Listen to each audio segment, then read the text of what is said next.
We're live. We're live? Okay, good. We'll call the meeting to order. I have no additions or anything to the agenda. I don't know if anybody else does. Quite a bit on here. I'll move that we approve the agenda. Second discussion. All those in favor? Opposed? Motion's carried. There is no public input other than the presentations that we already have on the agenda that I'm aware of. Minutes of the previous meeting.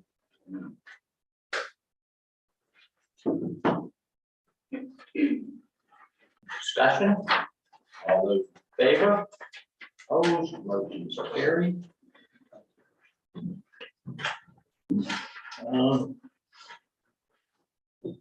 Yes, we don't. Do we approve these motions? Not yet. Oh. So I don't. That's the 6.1. Oh. Proclamations, there are none that I'm aware of.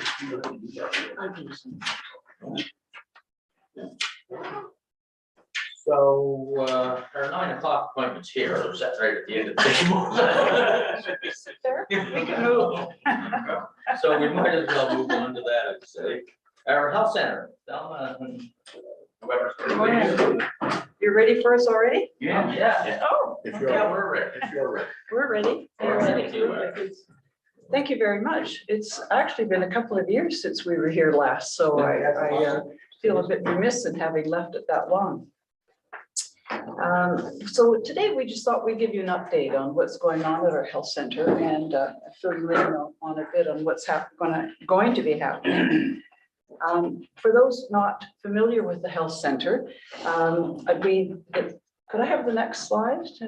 Well, So we've been going through some strategic reviews and strategic planning at the board level, and we have now sort of updated our mission, vision, and guiding principles, which you'll see on the screen, and which is it's posted on our website, and there is some. Could I have the next slide? There's some detail around our guiding principles, which I urge you to have a look at. A little more bump than I wanted to go through with you this morning, but all of which guide the work that we try to do at our health center. So next slide, please. Thank you. Just to give you an idea of the leadership of our health center, I'm chairing the board. Janet Irwin, some of you have met, is our vice chair. Jeff Conrad is our treasurer. Jeff, you'll know, is the outgoing clerk of the village of Chester. Jenny Boner with I beg your pardon? Beener, sorry, is our corporate secretary. And Gord Tate, of course, you all know, is on the board and has been for some time, an invaluable board member, I might add. He's very, very good at the strategic thinking that has guided us. Tom Mary, former dean of Dalhousie Medical School. Nate Stepner, a very interesting man involved in the pharmaceutical industry, big volunteer with the Red Cross, has done some significant work with them internationally and nationally. And Olivia Corkum, your very own Olivia Corkum, who's an excellent board member. So none of this is deliberate, by the way, in terms of stacking the board. We do have some changes coming up. There are board members stepping down, and we'll be bringing some new people on the board in the next year, and some new leadership on the board as well. And not least of all, Lorraine. We're all terrified, is planning to retire this year. She's not quitting. She's not retiring. She's been a brilliant leader of the organization, and we're in the throes of a recruitment process now to find her replacement. Well, you could volunteer to join the board. There you go. I think I should give that a little space for the new person. So Lorraine is going to give you an overview of the services that are now on at our health center and that we hope to improve upon over the years. Yeah, so since we were here last, there are more doctors, so that's always a good news story. Dr. Jolly Moore, local guy, right? He grew up in New Ross. He practiced out west and in PEI, and he's now, I think, at his point of settling down. We're hopeful that he's one of these guys that will stay a long time. Doctors come and go for all kinds of reasons. nothing to do with anything we can always control. You know, they have spouses who can't get work here. A lot of that happened with a lot of the international doctors that we had. And there's one nurse practitioner now, most of you would know her if you go to the health center, but they've just approved funding. The province has approved funding for a second nurse practitioner. So that's also good news because they have their own roster of patients. So the doctor's roster is usually about 1,200 and a nurse practitioner about 8 or 9. So one would think that would do a lot to get rid of that waiting list, we hope.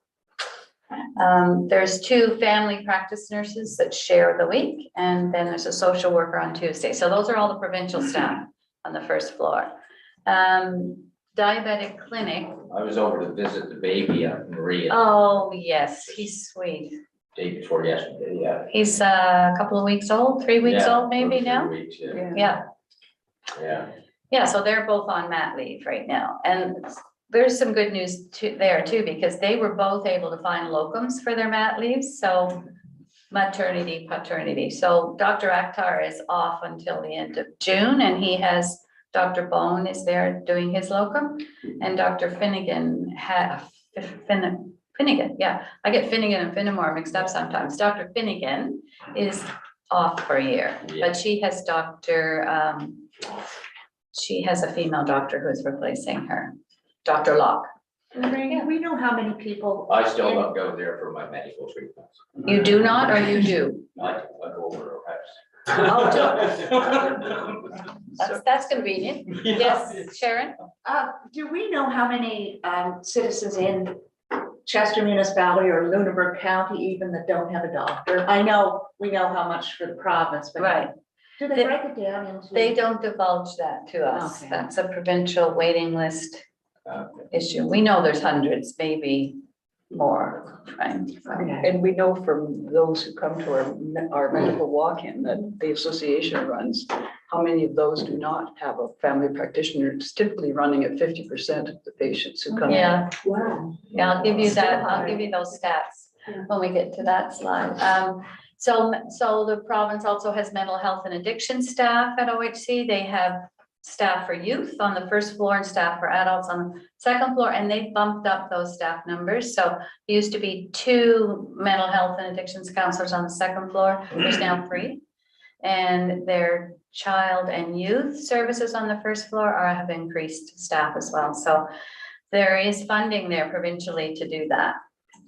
The continuing care staff are there. There's 2 of those staff, and they do all the assessments of people who need care, who need either VON or home care of some sort. And then there's public health staff. They were gone for 3 years during the pandemic because they got outsourced to other pandemic work, but they are back. There's an opioid use disorder clinic on Mondays. That's new since we were here last. So that is busy. It's a need.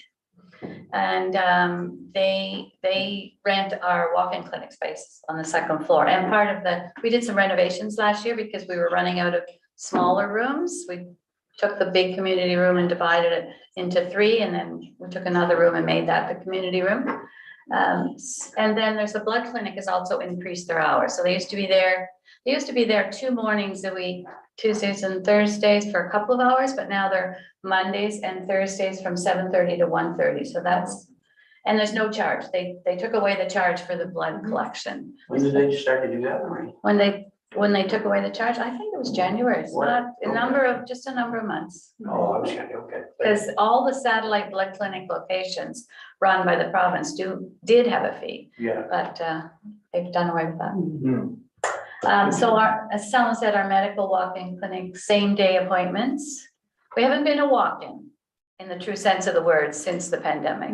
And every other walk-in clinic that's run in the province pretty much is the same. It's all with appointment. And we don't know that we'll ever go back to people coming to pick up a number, because right now people are traveling a long way to come to our walk. The fact that there's no numbers left. Yeah, no kidding. So it's good for some, not good for everybody, but it's the best situation right now. And yeah, that's the way it is. We're busy. We could be busy every day. We could be open 24/7, but there aren't the doctors to do that.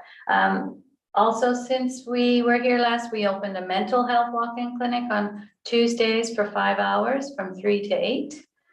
And those appointments are free. Normally, if somebody's going for a 1-hour appointment to a mental health counselor, they're paying 150 plus an hour. But these appointments are all free. There's no judgment, there's no exclusion, there's no age limit. And it's parents can come with their child if they want, couples can come, singles can come. And we're busy. Is it busy there? Yeah. Yeah, and we have enough, you'll see when I come to the grants, we put in some grant applications to double that. 1 day a week for 5 hours is all we can do right now, but we'd like to be at least 2 days a week. And there's no referral. It's a call and book. It's not, I need my doctor to say it's okay, or. And the other services there, so those, they change, well, right now we have hearing, like podiatry, schools plus counselors. We've learned how to run vaccine clinics. We don't actually run them, but we learn how to provide the space and move things around so that they can do them. There's going to be a spring booster clinic coming up. I'll publicize the date. I just got it yesterday. It's in May. So they come in with all their staff and all the stuff, and they set up for the day. And so that's a bonus, something we've done. I don't know if you can say there's a bonus to the pandemic, but some of the skills that we've learned and ways that we've been able to provide space. So our programs, there's some change there, but we run a lot of variety of programs. We try to run them for free or at least at a very low cost. And we do a lot of outreach to other groups that are doing great work in the community around this determinants of health, because we can't do it all. So we partner with Growing Friends. You're well aware of Dawn Howard-Jones and her group. So we provide free admin and accounting support to them and guidance and resource around the work that they're doing. We work with Chester Interagency, so that's all the schools plus staff and justice, the school principals. We try to find ways to support the work they're doing. We are on the Equity and Diversity and Inclusion Committee for the municipality. We're active. Luckily, our Jeff Conrad, who's our treasurer, was really involved provincially in housing work. So I used to sit on the Social Housing Action Coalition with Abdella. I don't know if you're still there, Abdella. Yeah. So he's taken that little piece and he's working on that. And that's in the news every day about the need for affordable housing and how municipalities are getting involved. We're working with Dalhousie on some research around where are all the great things happening that address the needs around healthcare. And so they're going to come to our AGM in June and launch this project that will help us connect all the people that are doing all the great work and find where the gaps are and say, okay, what should we be doing to address some of those gaps? And lastly, we've connected with the Dalhousie medical students from the South Shore. Right now, there are 9 of them, that's really good news. So we're trying to court them and give them, we take them out to lunch and we bring them treats and treasures, because over time, they're going to decide where they want to settle down to be a doctor. And we're hoping they'll consider the South Shore and really that they would consider Chester, at least one of them. But so that's a long-term plan. But there's 9 of them right now at Dal in first and combined with first and second year. So that's good. Yeah, so how do we decide what we're going to do? What kind of programs? We do a community survey every spring. We ask the doctors and the nurses for feedback. We have all those partner agencies that we support, and we ask them, okay, what is it that people are needing? What are they missing? How could we provide that service? The board is involved in strategic planning, as Thelma said, and they do their own self-evaluation and come up with priorities year to year. We have a compliments and complaints button on the website, and we would like people to use it because we don't know what we don't know. If people are upset about something and we're not doing something, we need to know about that. And then lastly, of course, the research project with Dal. So we do this, we update this every few months. So since this update, which was just before Christmas, I think, we're now, this week we'll hit 16,000 visits to the walk-in clinic, the medical walk-in clinic, since we opened in April of 2018. So that's not people, there's repeat visitors, but it's visits. Yeah. And if you costed out those visits to the health system by people going to the ER, we've saved the province millions of dollars. Yeah. And in 1 in 2 people do not have a family doctor. So out of those 16,000 visits, over 8,000 of them are by people without a doctor. So where would they go if we weren't there? Yeah, so this is just a colorful way of, all the things I just said are kind of on there, all the different work that we're doing. Yeah. Can we have the next slide? Thank you. Where does our money come from? Well, we have tenants, of course. Nova Scotia Health occupies about 63% of the building. We have a market rent arrangement with them, so it isn't, we're not giving it away, but we're charging them what the market will bear in this area. We have a cost recovery for the walk-in for those doctors who are fee for service. When we can't get fee for service doctors and have to hire nurse practitioners, that comes out of our budget. So a couple of times we've had to appeal to the government for some help, and the first time we appealed, they were not very generous, but that's fine. We figured it was a toe in the door. Last year, they did cover our deficit to the tune of 30,000 just for the walk-in. And they've indicated this year that they will also support us before the end of the fiscal year. And so the really good news about that, I think, is the Department of Health is starting to understand how important community health centers are and is recognizing the work that we're doing that is as much a partnership with them as it is a service to the community. And so that, I think, it is one of the best pieces of news we've had in the last number of months in dealing with the provincial government. Yeah, well, if you weren't doing it, they'd have to figure it out. I beg your pardon? I said, if you weren't doing it, they'd have to sort of. Well, I think they've come to realize that. Yeah. Obviously, we are not replacing anybody particularly, but we certainly are an allied service to what the provincial government and Nova Scotia Health is providing. We do have grant applications continually out, and Lorraine is brilliant at that. So for example, our mental health walk-in clinic is funded through a grant. It started with Bell Let's Talk. We have applications out, I think, to the Nova Scotia Mental Health Foundation. And I think New Ross Credit Union is considering supporting it. So, it's a continual search for sources of funding to do the various programs we want to do. And then we have memberships, which are a very, very small part of our revenue stream. So there are 2 organizations tied to our health center. One is the association, it's the day-to-day operations. And then we do have a foundation, or collectively, there's a foundation board, and we've just listed who they are. So Ron McDonald, some of these people, Ron is relatively new to the community, but his daughter Holly is a pharmacist in Chester. But Bob Fraser, probably. Jeff Somerville is also new to the community, and he has some great background in working with it's escaping, Edsom House? No. It'll come to us. The house for teenagers with. Phoenix? Phoenix House. Phoenix House. Thank you, yeah. And there's another organization, in any event. Yeah, so that's his strength. Yeah. Janice Forsyth, Kathy Ross, you all know, Lisa Aiken, and Katie McDonald is also new to the community, and she is actually working full-time remotely with the Calgary Foundation. She and her partner moved here.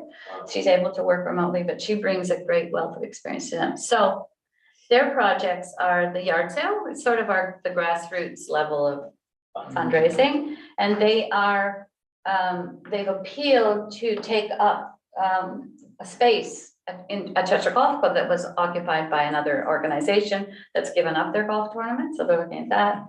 They do their Harvest Jam online auction. They have legacy giving program and pledging. So that's how they do their work. Yeah, this is a little harder to read, but these next 2 slides are just a list of the ongoing funding applications that are out right now, as Thelma mentioned. So we have a few that have been approved, a couple declined. So it's an ongoing. You could flip the next slide too. Yeah. So mental health is one of our big focuses right now, because the funding that we had was for a 2-year pilot project, and it's finished in September. And we don't want to drop that program, so we are looking all sorts of places to find that money. And yeah, I think that comes to the end of our So, slides. yeah, we didn't want to take up too much of your time this morning, but, you know, we do rely on the community to tell us what the needs are. So you folks are as close to the communities as it's possible to be. So we welcome any input from all of you about what you think we could be doing better, what we're missing, what the health center can do to broaden its reach. One of the challenges we've had is outreach, because we have limited staff, obviously, and it's always been a desire of ours to do more programming in places like Blandford or Western Shore or elsewhere in the municipality, and not have everything centered in the building that you see up the street. So that is one of the ambitions of the organization, to try and be more relevant to people who don't visit the health center building. So that's my plea, and I ask, is there anything you'd like to know from Lorraine and me while we're here this morning? I don't have any questions, but we're just very fortunate to have you there. Thank you. I Thank don't you. know where we'd be if we didn't. Yeah, Quick question. Yes, What's your financial condition? I mean, are you flush? are we flush? No, we're not flush. We pretty much run a break-even budget at this point, assuming the province will come through for the walk-in clinic. We are appealing to the provincial government for some core funding. It's the back room that's hard to fund. You know, you can get grants to do the service itself, but there's a whole back room cost to that, the administrative support, the organizing of it, the maintaining of the building, all that sort of thing. So we have talked to the province about a funding approach for community health centers, not just ours, but try to give them a framework that they could use, because all community health centers are different. You know, we're probably one of 2 similar ones. The other is a North End clinic in Halifax, but it's very large and is long established. The others are often a sexual assault center or a primary focus. So we're trying to give the province a funding model they could consider that would be relevant to all community health centers, because it's a challenge for government to come up with one-off approaches for various organizations. That just isn't feasible in the context of the way they do business. So the feedback, they didn't laugh us out of the room, which was good. And so we're in continual discussion with them, hoping that in this next budget cycle, we'll see some support. So for example, we asked them to provide support for the back room operations of the walk-in, because, you know, you have to have a medical technology to support the whole program. You need the medical office assistant who does more than just greet the patients. It's processing all the work that the doctors do. It's following up on reports. It's billing MSI. We do all the administrative billing to MSI for the doctors, and then pay the doctors out of the fees that they've earned. So all that effort often is unrecognized, but it needs to be funded. So that has been some of the challenges of the organization. And also just, you know, we've worked, as you will all know, for such a long time with only Lorraine. And now we have finally managed to ratchet ourselves up to a full-time administrative support person. And in time, we'd like to see having a program person who could go and do some of that outreach in communities and understand what delivery is needed in various places in the municipality. So we're not there yet, but we're inching our way forward. So it's looking one heck of a lot better than when I joined the board, let me tell you that. But it isn't by any means flush. Yeah. I didn't think it was flush. No. Looking for the right word. It's a nice word. I'd love to be able to say that. Tina? Thank you. The next time you come back. Yeah, let's hope. And it will be soon, not, years. Yes, we won't wait 2 years. So that I word, right, apologize which for is- that. Yeah. But I know everybody, certainly thinks the same, I'm sure, but just thank you for what you're doing, and thank you for who you are and the service. And I especially will say, in terms of being in one of those odor areas, if you will, in terms of the municipality of Chester.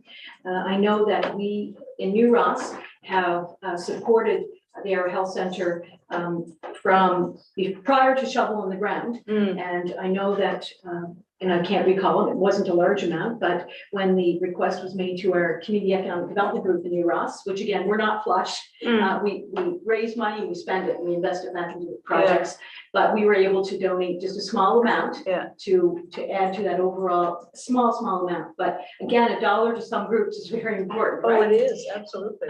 And also, that being said, also appreciate the relevancy, that word that you used, in terms of maybe those of us that don't necessarily come into the walk-in clinic yet.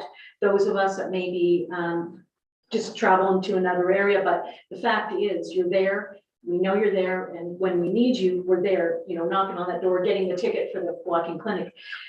As part of our growth strategy in New Ross, for everywhere I would imagine, but I can only speak for New Ross, recognizing our health center and the value that that brings to what we're selling to people in terms of wanting to attract them to our community. Excellent. No question.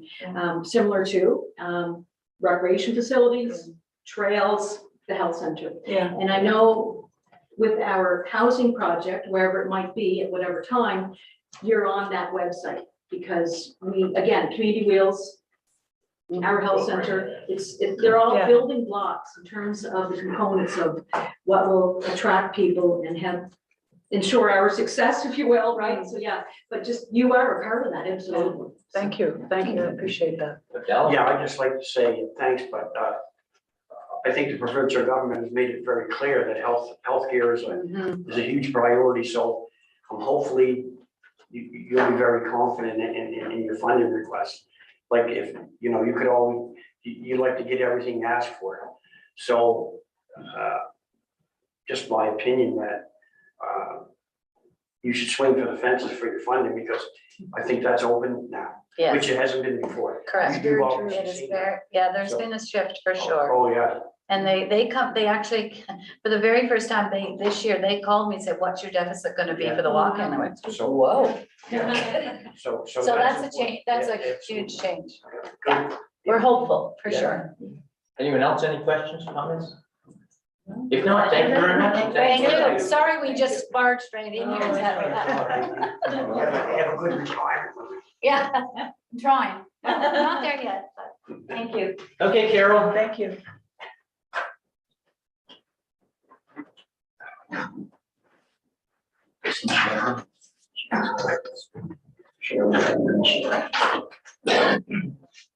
Good morning. Good morning. And I'm always here. We talked the other day about where you find things. Oh, my. This is not difficult. It's a spoon. It's a spoon. You can tell where it came from by looking at it. And just in case you remember, we talked about things that are old and aren't old. Well, I don't suppose in a million years you'd ever think about where we found all these spoons.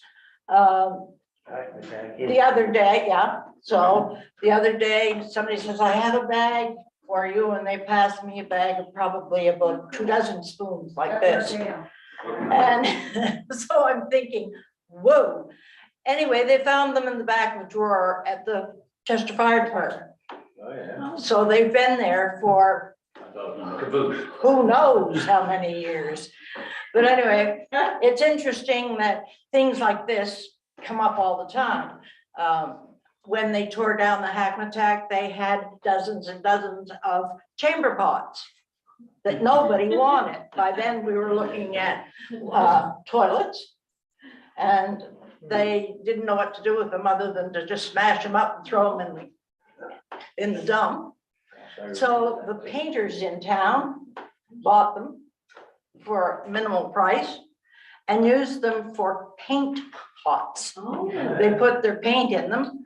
When they were finished with them, they were cheap. There were lots of them. They just threw them out and started another batch.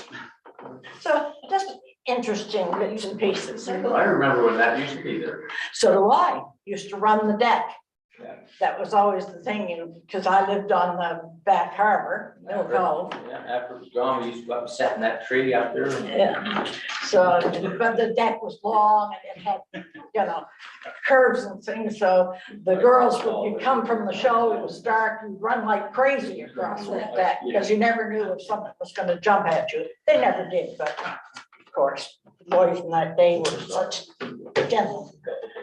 Anyway. What I have is, should you want it afterward, is a very large copy of the land at the station. You'll see it in smaller version in the presentation. So should you want to be closer up and have a closer look, there it is.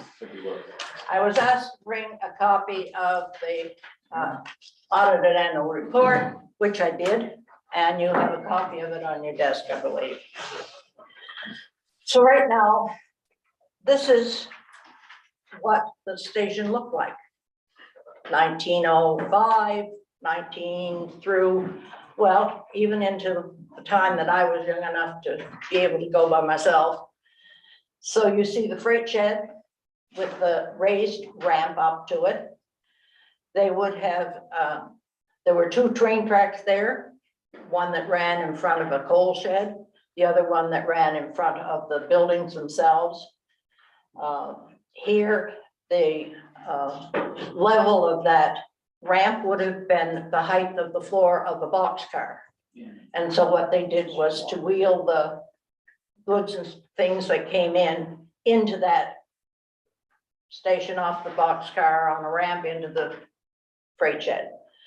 And eventually, things that had to be picked up or they knew were baggage were put on carts and wheeled down and put into the room that right now is being used as the Oak Island display room.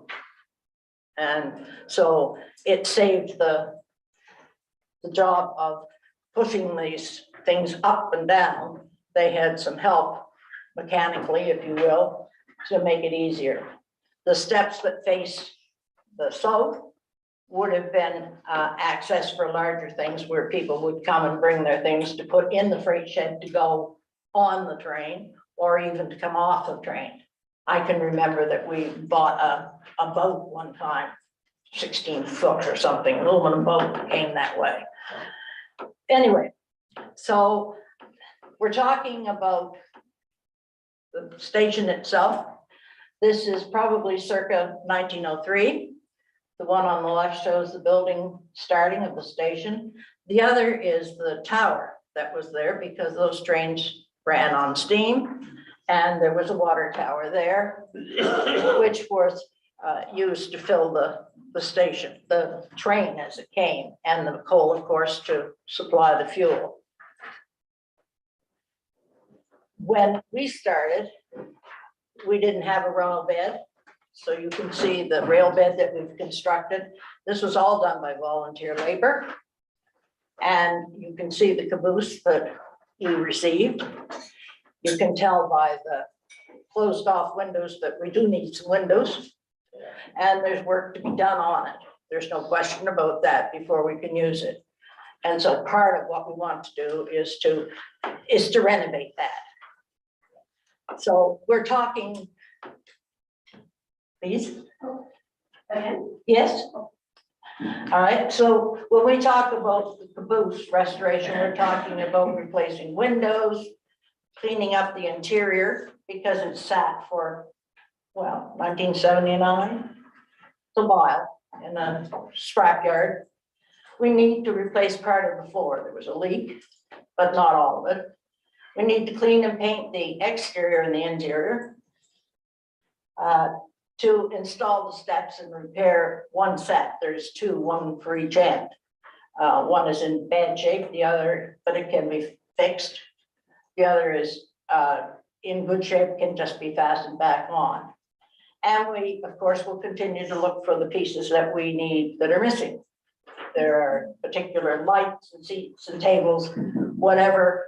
And since you can't say, I can't go to the grocery store or to the store and say, give me a light that fits here, because it just doesn't happen. So it's a matter of searching for the pieces that are relevant to that.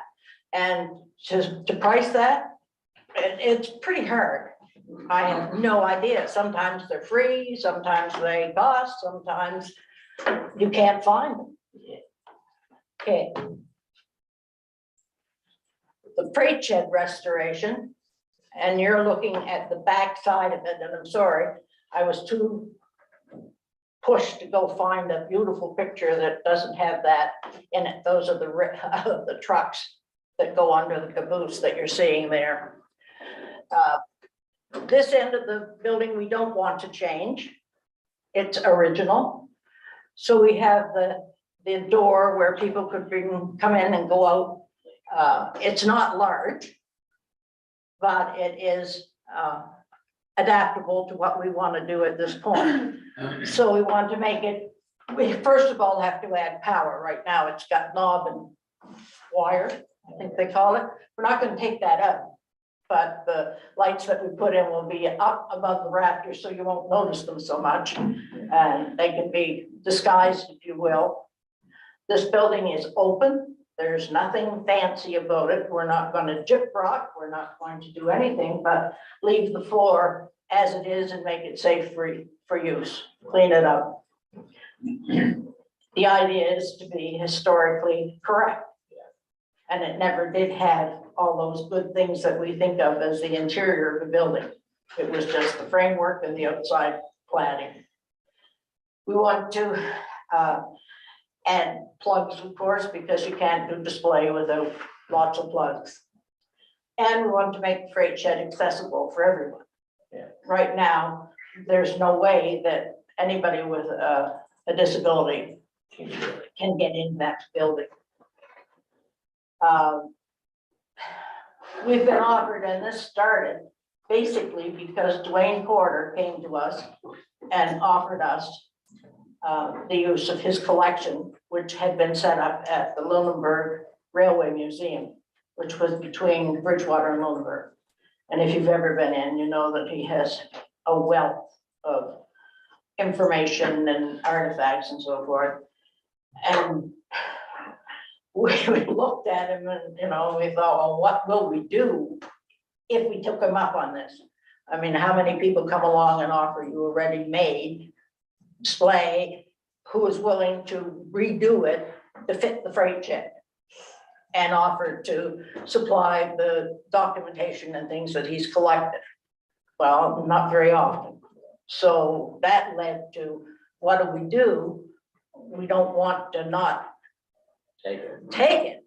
So the option became, where do we put it? So the thought was the freight shed. And that's why we're looking at restoring at least the freight shed enough that it's safe to use and accessible. He's collected a tremendous amount of information about the railway, which was important to us.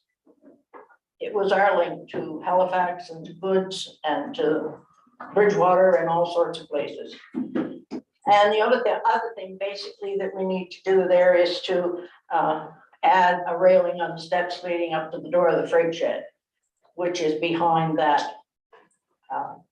flatbed you see there. And if you've ever watched me go up those steps, you know why we need it. Because I can't go up without a rail and I can't come down. So it really ages me very quickly.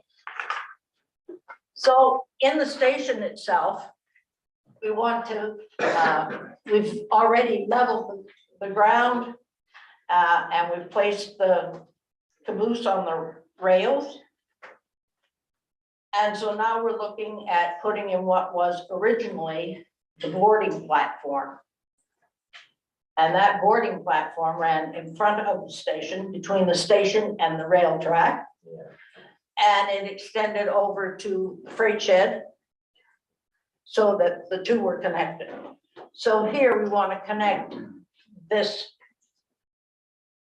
platform, which we want to put in. And by making it larger, it gives us a place to do some other things as well. You could do performances there, you could do more displays, all sorts of things. Inside the building, basically all we need to do or want to do is to renovate the washroom that's there. At one point, it was two separate small washrooms, one for the women and one for the men, because this building was divided into this half ye shall be women and this half ye shall be men. And here the twain shall meet. We even bought your tickets in a different spot. So we want to do that. And we want to label the spaces so that people who come in can see how it was actually laid out. Nothing's changed, which is for us an advantage. It's exactly as it had been when it was originally built.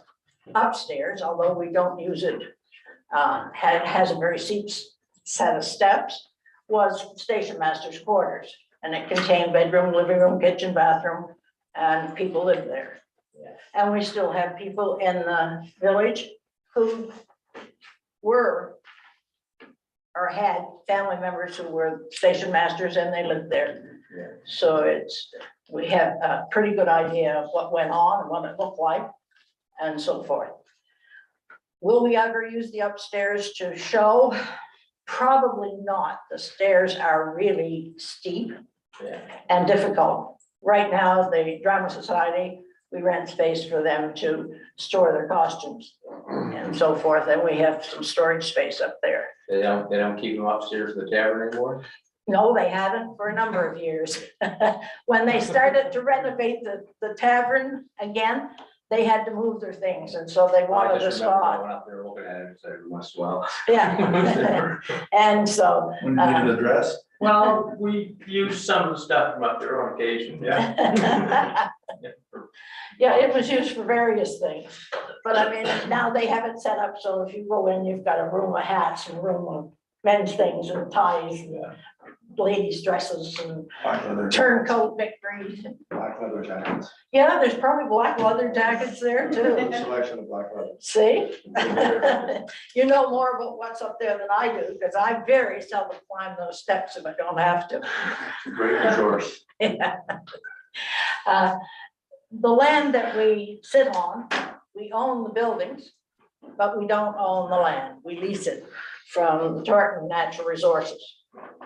And there you see on the left, the original lease that we had, which has been running since about early 1920s, 30s. When the railway shut down and they were going to tear it down, there were a group of men in the village who elected to save it and make it the office or the Heritage Society home. And that's why the logo is there, because they saved it.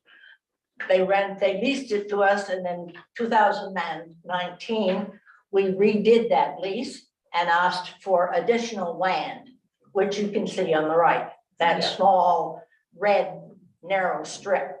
It runs along the trail and along the fence that marks the line between the houses that are there, the Gale Smiths and so forth. And it runs as far as Robert Porter's landline, which is almost, but not quite to the water there, to the outlet from Stamford Lake. Yeah. So that's the piece we currently lease. We have a 20-year lease on it, which is renewable for another 20 years. So when this comes up to be renewed, I don't expect to be around. So anyway, into the future, we have all sorts of plans for this particular piece of land and for the buildings. We would like to rebuild the water tower. And it is located just down from the connection trail and just a little bit beyond where the municipal building where you store your goods and services and things for the trail is. And the other smaller building, which is the farmer's market storage, and then the hovel, it's just in behind there. So we'd like to be able to restore that, which adds to what it was at one point. And we do have pictures that show the tower there, but you've seen the picture of the start of construction. This, of course, ties in with Foreman Hollow. And we have a Foreman Hollow display there, but he supplied the water from Stamford Lake that was used for the train. So A he's lot of history there. a lot of history. So that's one aspect of it. We want to replace the coal shed that was originally there, which was on the opposite side of Smith Road, sat just somewhere close to where and you can see, I've marked the site of the water tower. The coal shed is just to the left of that and a little further north. And it was just a low, flat building where they shoveled coal in and out for the train. But it would make great storage if we kept the facade inside. The inside, for this purpose, nobody wants to go in and look at coal in particular, I don't think. But it would make a storage area, it would make a information center or a tourist. Especially those people nowadays don't even know what it looks like. They don't. It wasn't beautiful, No. I'll say that. My Anyway. grandfather burned them, and that was like a long time. Yeah, so anyway, I mean, it could be used for storage space or meeting space, whatever we would determine would be of need at that particular time, as long as we kept the facade. Next one, please. Beyond that, and here we again are offered something that never in this world would you expect to have, and that is a miniature railway that runs on railway tracks and that can be powered to run throughout the area. And we're suggesting that that area probably would run down along the trail toward the lake and Mr. Porter's land and meander in and out through there. You say a minute, you've been offered it? As for use. That's all. In that case, I mean, what When you say miniature, what size like? miniature is, the cars would be somewhere around the size of this. Not, yeah, comes with houses and so forth. And it's suggesting that this would meander throughout this area with pathways and walkways, and that people could. We're suggesting that we would use that to do some advertising for downtown merchants, for businesses in the municipality. Where do you want to go? What can you do now? What does the municipality offer? Which could be changed. It would be another way to make some money from businesses. You want to advertise? Well, here you go.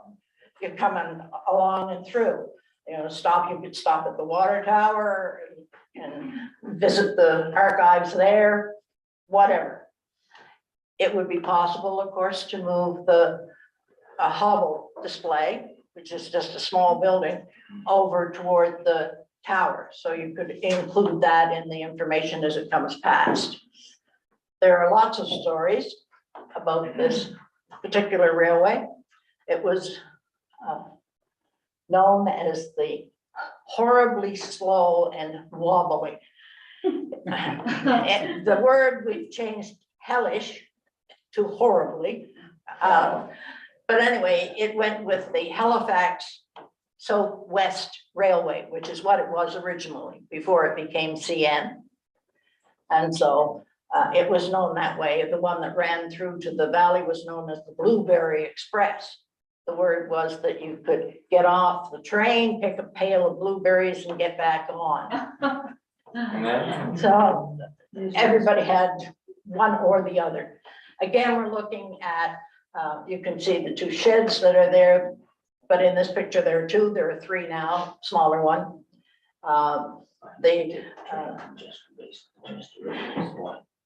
The trail runs basically almost, but not quite to just below the north line of that. Okay. So still in the future, we want to rebuild, I said, the water tower. we want to reconstruct at least the facade of the coal shed for use. And this is why we should be talking about history and people in our area. This was done some years ago. It sits on the Canadian Heritage website, and it talks strictly about the hobble industries. Big deal. And they were, so you can see here, the things that went on. His development of what we call the make and break engine changed the fishing industry on the East Coast from sail power to horsepower. So I mean, okay, it's things that we need to keep in mind and keep a memory of. And rapidly, we're losing that. Beyond that, still into the future, we know that parking becomes a problem. We've got people who use the trail because we're at the trailhead. So we need, and when the farmer's market is there, we know that there's not much parking available. So the piece that you see marked runs to the north side of Smith Road. It's a piece where the trail runs through at this present time. But there is sufficient space between there and the next lot, which belongs to the Sembys, or at least it did. I don't know if it still does or not. To move the trail a little further north, excavate that bank a little bit, to level it off, and you would have parking, all the parking you needed for in there, which would supply parking for any event and so forth that's going on. And I don't think that the job of realigning that pathway part way down there will make much difference one way or the other. Just put another curve in, as I can see it now, because we do own both sides of Smith Road. So what other responsibilities? Well, beyond that, we look after Lordley House Museum. We mount a display every couple of years. We upkeep the house. We keep Maple Cottage under lock and keys, the first municipal office. Yeah, that's- Alan may well remember the opening. I do. We went up the tavern to get clothes to go to. That's, yeah. We also look after, We dressed up pretty good. We did. yeah, we have some great pictures. Yeah, I have some myself. So we have Lordley Park, which we look after, and the playground. The playground, I mean, if we could look ahead and say, okay, we've got lots of money, it needs to be made an accessible playground. It isn't now in particular. The park, we've offered or asked a number of times to change that a little bit, but it's one of the things that costs us a lot of money. Every time they mow that, it costs us $100. So you start figuring out that they're mowing it at least once a week, all throughout the summer. And that's a lot of money, and that money has to come from somewhere. And in this case, it comes from our fundraising activities. But it would be nice if somebody else would take it over. And I have to thank right now the municipality, because you do mow the grass around the station. And that's a big help. Because before that, we were paying, $100, $150, so $200-300 a month. And when you're a nonprofit, It's hard to do. that's hard to do because things have to be taken care of. I didn't know that we did that Yes, through the municipality for you as a nonprofit. yeah. It's one of the few, I don't know, I really don't know how we ended up doing that. We never had a formal agreement, so I suppose you'll stop now. I'll tell you the truth, I don't know.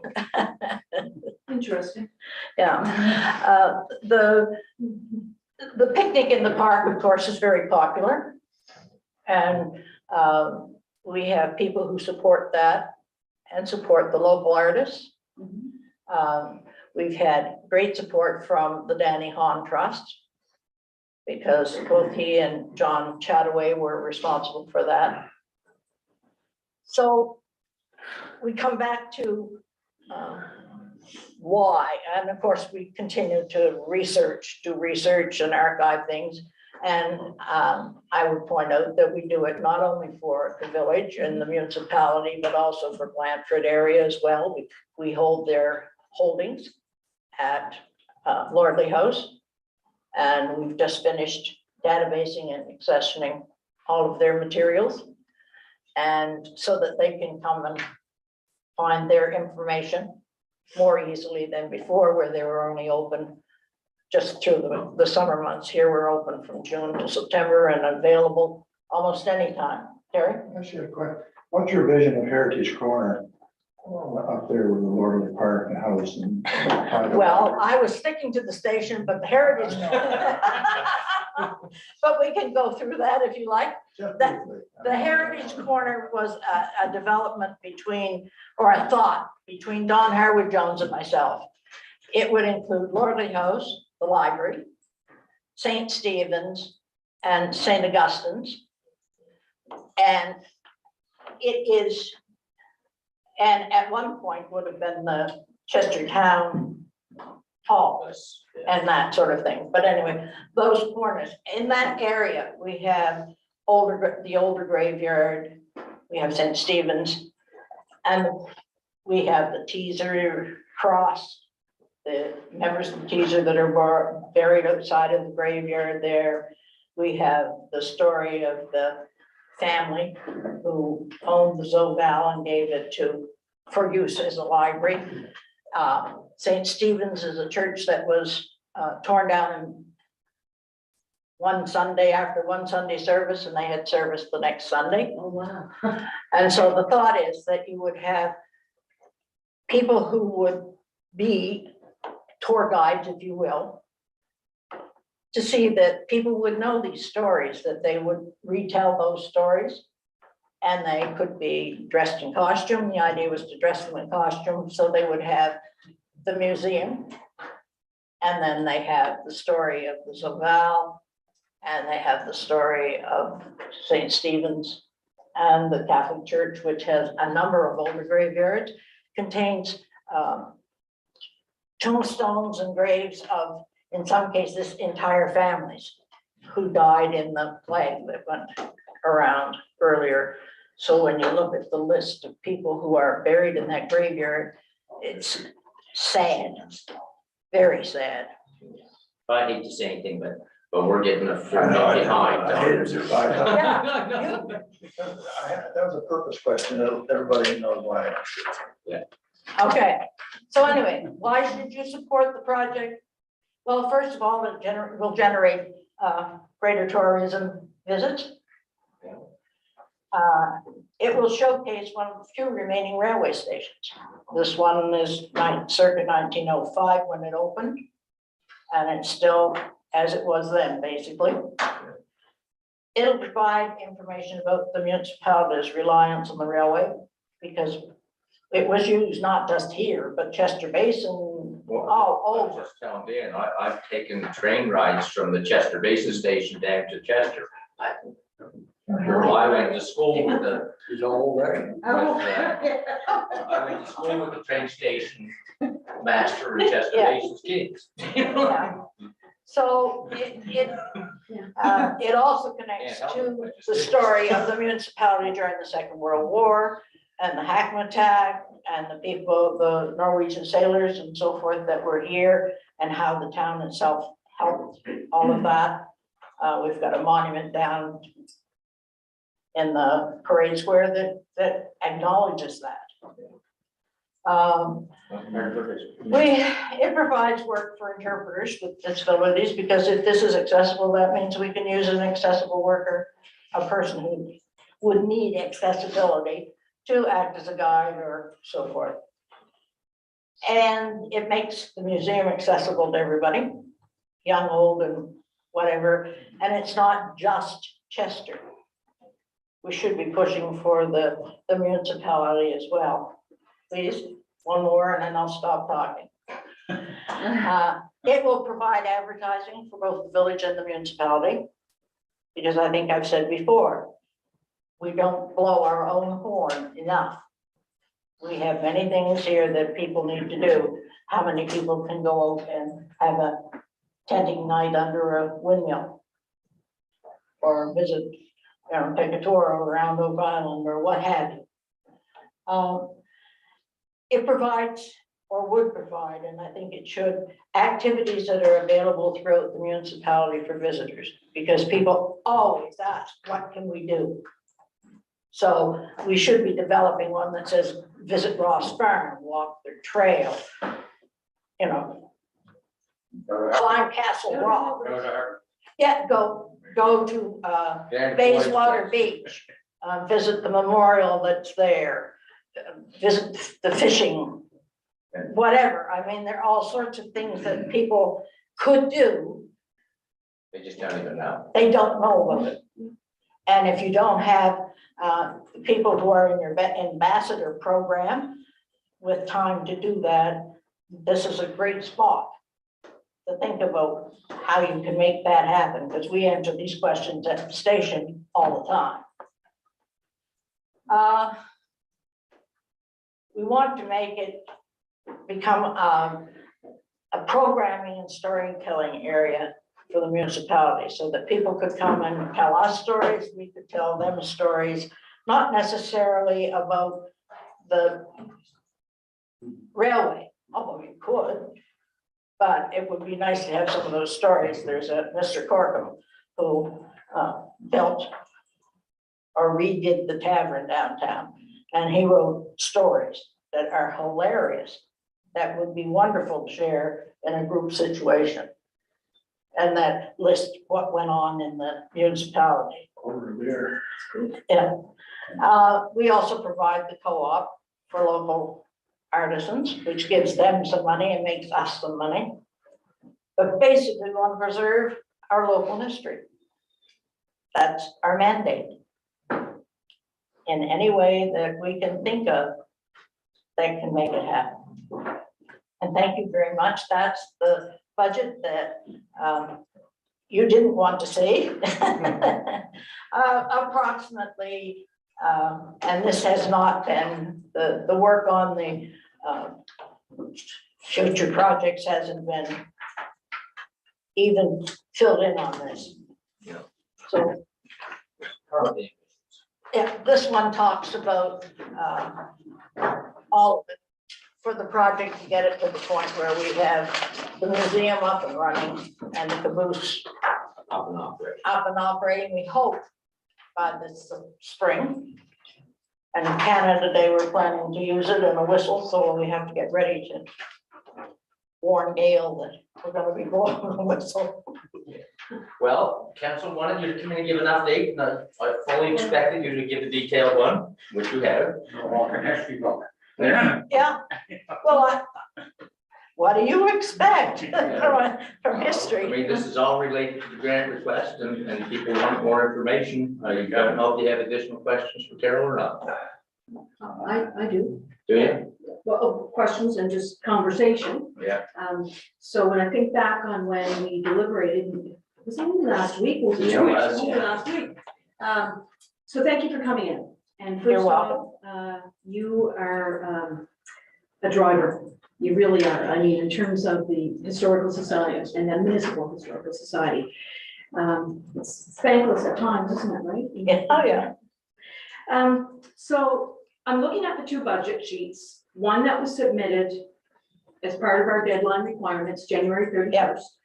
And then, and that was included with your presentation. Yes. And that was in February or sometime. So that was again, after that January 31st Yeah. deadline.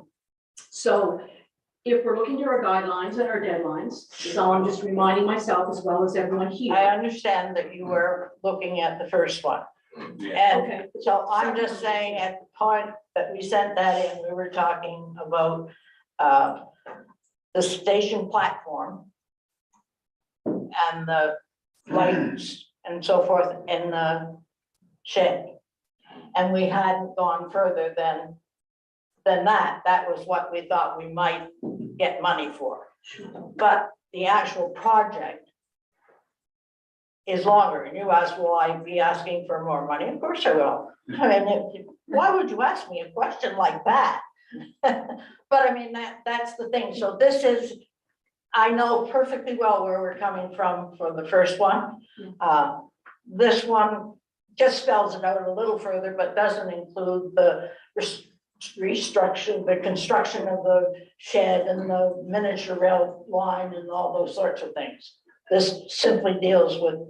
Right, thank you for that. But I'm seeing on the screen, Yeah. the second budget. Yeah. So You are. if we're not dealing with the second budget, we're dealing with the first budget. Yep. Based on our deadlines, I guess. So I'll just focus on that. So as part of, I just was really looking for, in terms of starting the conversation, clarification around the total budget, and that includes expenses and revenues. So in terms of expenses, and I think Chad went back to you and clarified this and asked for the clarification. GST. So when we Yes, take he out did, that, and I knew that. okay, so when we I take, listened. yeah, oh, good, excellent. So when we take out the HST rebate that you would be eligible for, I know it's not Which is part- 50% of them. yeah, as a registered, or as a registered charity, yes, 50%. So, for example, when you look at the 49, the budget's not there, but when you look at the 49,000, Just piece, close off the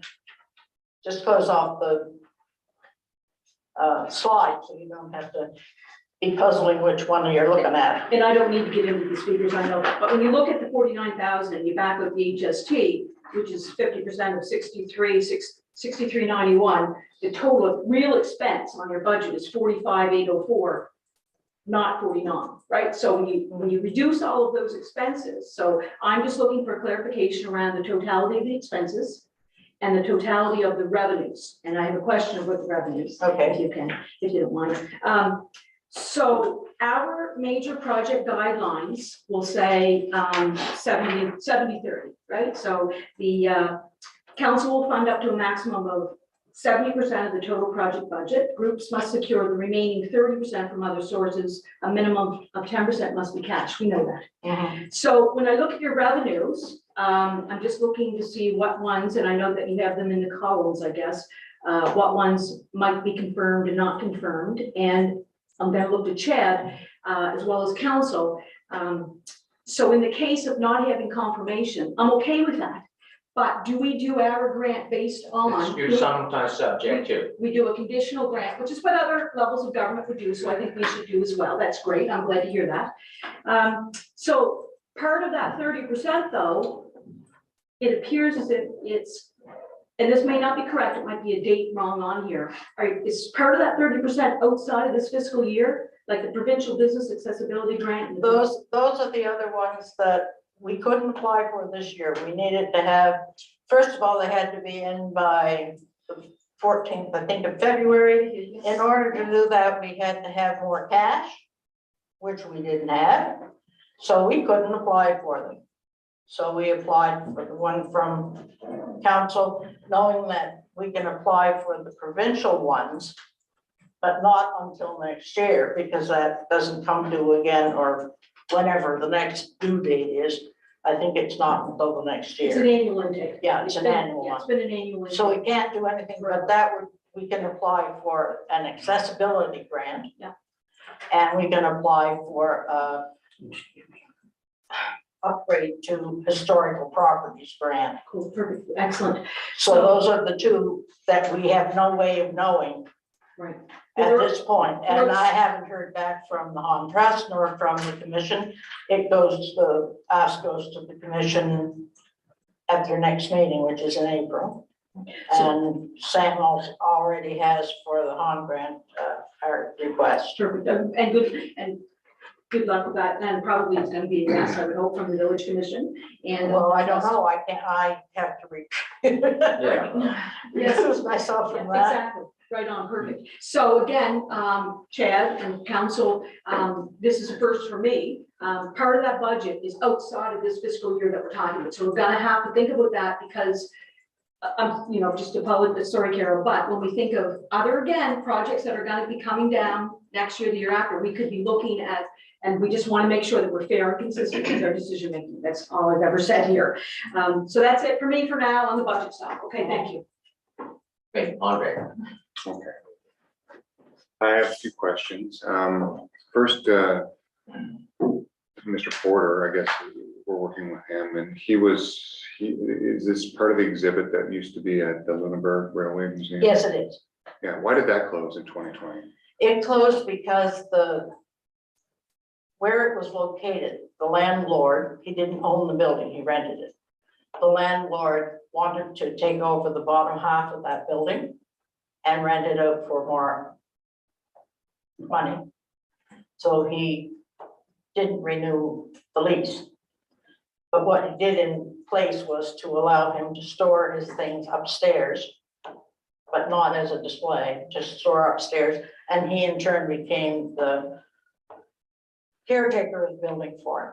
That was the agreement that was reached. So he has nowhere, and he has no intention of developing another museum somewhere else.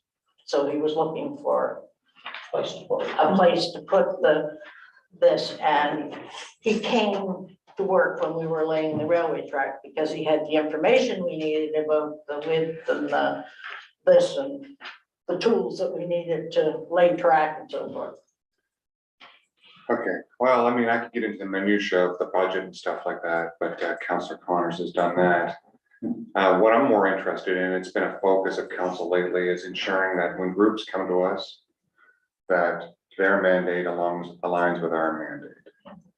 And so if I look back at our economic strategy, if I look at our strategic plan of council, nowhere in there do I see anything that has to do with creating a new museum in this municipality. And when this project first came last year to bring a free caboose to the municipality, and we had a request from the district councilors to give a few $1,000s to help move this thing here.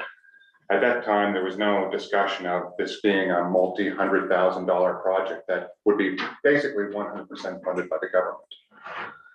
That's what I see in the budget here, is that it's funded mostly by the municipality in the first phase, and then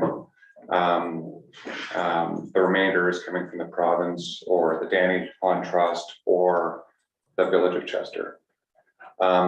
So I see first that's phase one. You've said that the desire of the committee is to do several phases, and so presumably, if you have no funding sources of your own for phase one, then you'd be looking outside of your group for additional phases. So I see that as a concern because I have to answer to the taxpayer, and I don't see how I can defend a decision that doesn't actually align with our strategy or our mandate in any way. I mean, you can make some tenuous connections to our economic activities, but it's not in our economic strategy to build museums. So, I mean, I can't support this project. I'm sorry, and I don't in any way want to take away the good work that your group has done, like the Lordley Park and all that stuff. Like those are gems in our municipality and excellent projects that have paid back whatever investment was made many times over. I fail. First of all, I feel like it's when we sort of brought this on by bringing this thing here, like, I don't think we fully understood the scope of what this was going to be. And now I feel like is this literally a train that we're going to get on and not get off? So that's my comments, and I'll leave it at that. Money raised comes from fundraisers, and already there are 4 planned for this summer. The Saturday. And we plan to, there's one on Saturday to start with. And there's still tickets available for. I have to sell a lot of roast beef dinners to pay for this project. Oh, well, that's only one, but I mean, regardless of that, I would point out to you, Andre, that we have Lordley House, we have a park, and we have Maple Cottage and the work that goes on there. And of that, the municipality did not, if I recall correctly, put in any money. We raised over $320,000 $25,000. Floyd, Thanks for coming, Carol, and thanks, Derek, for making that request to have her come back in, because I appreciate what you do.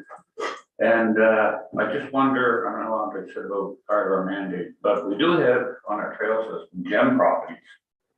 And I'm not too sure, maybe you shouldn't partner with Carol on making that particular spot one of our gem properties from our trail system. It certainly fits in what we're trying to do there, to have destinations of people using our trail system, that type of thing. So I just thought I'd throw that out there. I see that as a value actually. It is an expensive project, and I was very much not certain which way I was gonna go on this. I know we're gonna hit some future talks on too. But again, I think that does fit in with our trail system especially, and also with the Chester itself and the tourism and all that. So there is a connection. Yeah. Well, I mean, I want to make it clear that this is not strictly village. Yeah. I mean, the idea is to make Chester a destination. So right now, we're a destination because of Oak Island. Now we could add that as the train station and museum. So I mean, yeah, I see it as part of an economic development strategy, whether it's specifically mentioned as a museum or whatever, but it's still part of the, well, I mean, if the word museum kills you, then yeah. drop it, I just mean, we're call it trying the to train promote, station. we certainly are trying to promote tourism and having places for people to go is one part of it. Yeah, well, I would point out too that the store at the museum or at the station brings in somewhere between 4,000 and 6,000 people a year. So if you think that everybody is running around with a cell phone, finding their information online, you may be right, but they still are coming in to ask, where do we go to eat? What can we do? Where shall we go? What do you recommend? Okay, we're starting to get way I behind, know. so. We need to schedule these 15 minutes longer. But I absolutely see this as a municipal attraction. What you do, the property, Lordley Park, picnic in the park, that event, all of it. No different than Castle Rock or what's happening in New Ross. And I don't need to list off what's happening in New Ross. I don't. And I'm very excited to hear that the envelope might be open to considering gem properties, because as you know, and this has been something I've said since staff came in, which I respect staff with the recommendation, throughout the municipality, there are gem properties that we've identified and allocated staff resources, cash budgets from our budget, which we're dealing with later, except for New Ross, which, you know, I'm continuing to work on that, but I'm excited to hear that we might be opening that envelope of consideration for gem property identification. Boom. Stop shaking your head. Derek, Just quickly, you lease the property, We lease the you're property. looking to buy it. We have application in to buy it. We're waiting to hear. That's been there for 4 or 5 months now. And so again, we rattled somebody's ear, but we still haven't heard back. see, it's all part of the rail trail. Yeah, I just want to make sure, because I think owning it would be a bonus. Well, that's our hope, to own it. But that we know we can buy for a very, very reasonable price. We're anticipating they're gonna give it to us, basically. Yeah, A that's, dollar reasonable. Yeah, that's what we offer them. Yeah, I'm not going to rehash the other. Thank you for coming in. This was an excellent presentation. Appreciate it. And we'll see where it goes. Well, I'm sorry I confused the issue the last time. And again, if you want to look at more, I can leave the map of the property with you if you want to see it. I don't require it, but I don't know if anybody else wants it or not. I'm good. Okay? We're all good. Thank you Thanks, ever Carol. so much. Thank I'm you. sorry Thanks, I was Carol. over time. Yeah, no. Okay. Okay, Kenny, I'll take the railroad off.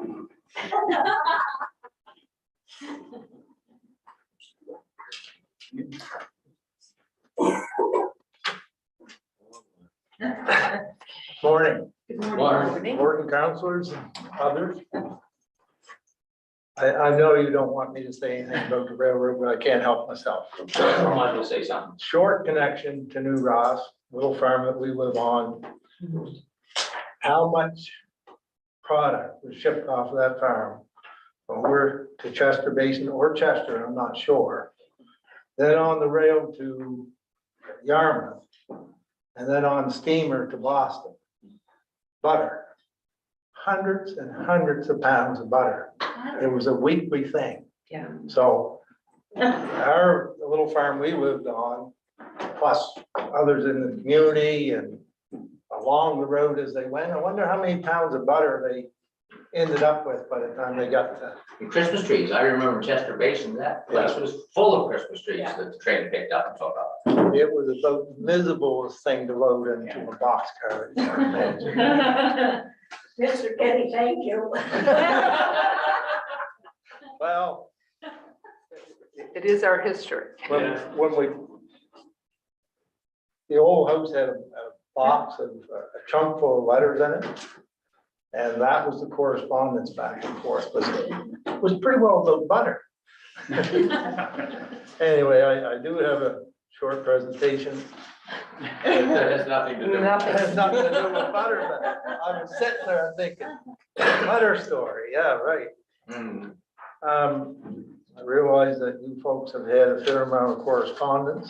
And I should introduce myself. I'm Michael's wife, Janet Larder, and the other part of him, Kenny Farman Force. So I'm sure that. I don't just, everybody would say- yeah, I know, but just to be clear why I'm here. Oh, that's important. Yeah.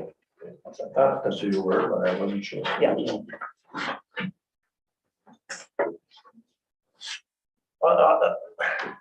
So I do have a short, That was short. very short. I know poor Kenny. Not done in the story.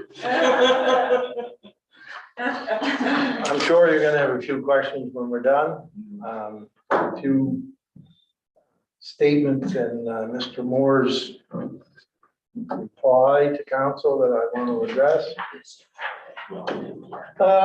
Thank you for taking the time to reconsider my application that's before council, the private ways application. By the way, is Mr. Moore here? I Not don't that I'm believe, aware of. Mr. Allmer's here? Hmm?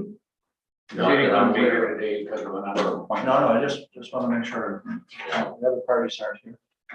Okay, just for the record. Yeah. Well, we're not here.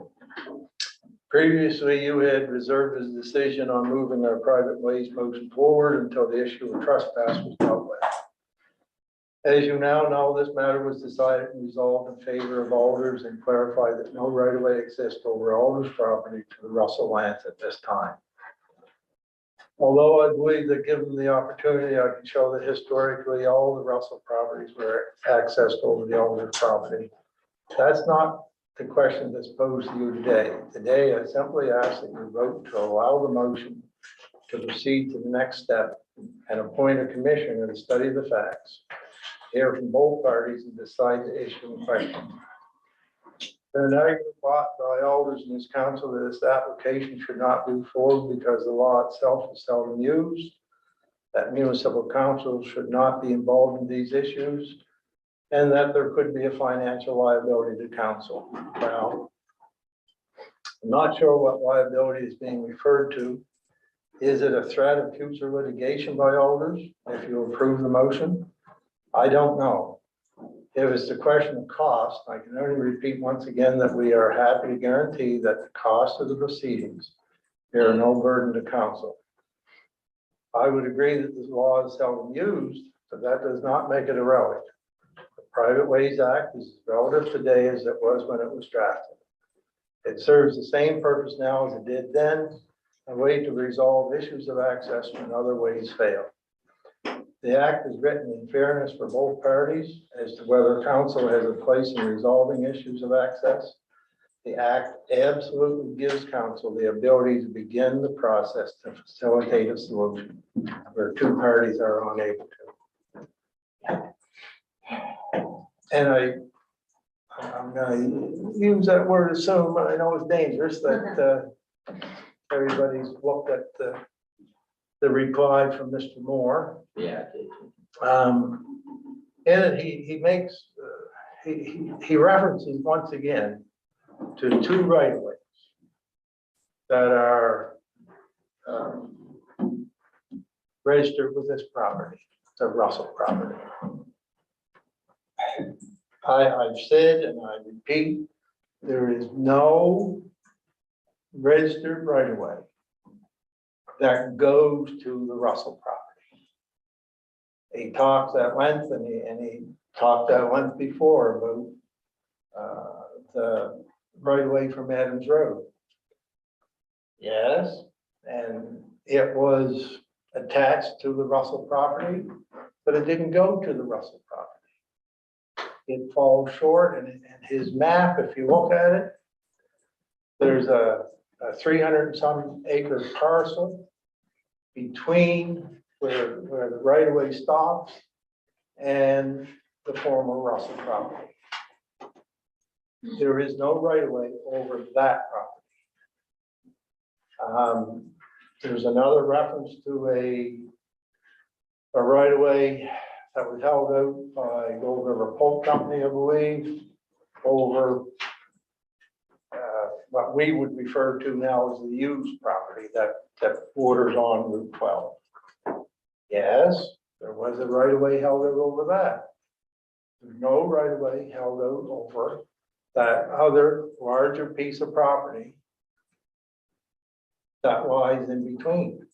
So again, there is no right away with the researcher council that goes to the Russell property.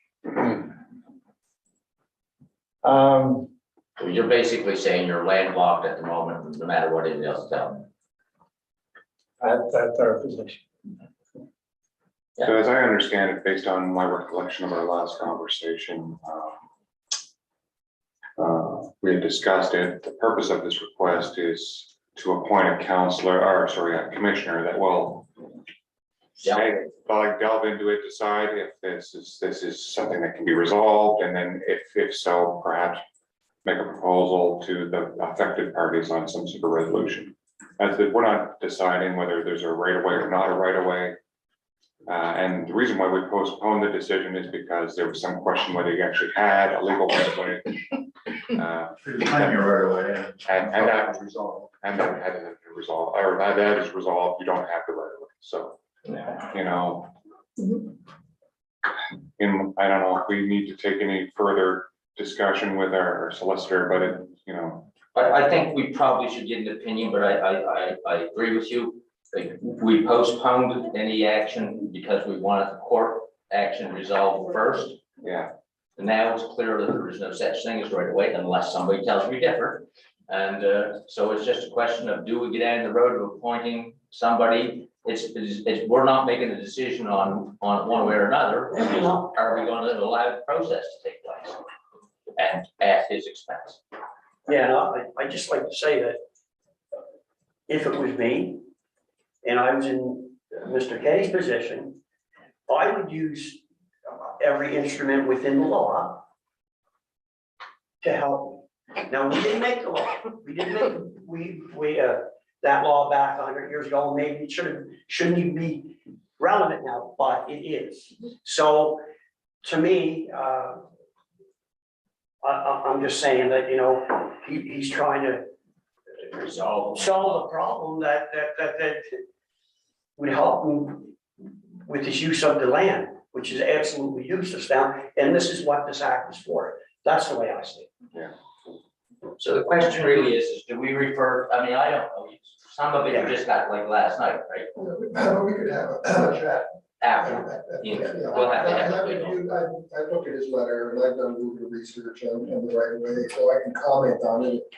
I prefer. Yeah. Yeah, so suggestion that we're gonna do an in-camera We session will. following council, and this is a council meeting. And just to let you know, sometimes we are able to come out, we are able to arrive Yeah. at agreement. We don't do motions in council, but We can. in camera, I'm sorry, yes, in camera, but we are able to then make the decision to come out of in camera, to go back into council and make that motion. So If we, if if we we're get to able that, to, if we're able to, so. we may be able to tell you Yeah, so what I'm something, saying is, Stay tuned.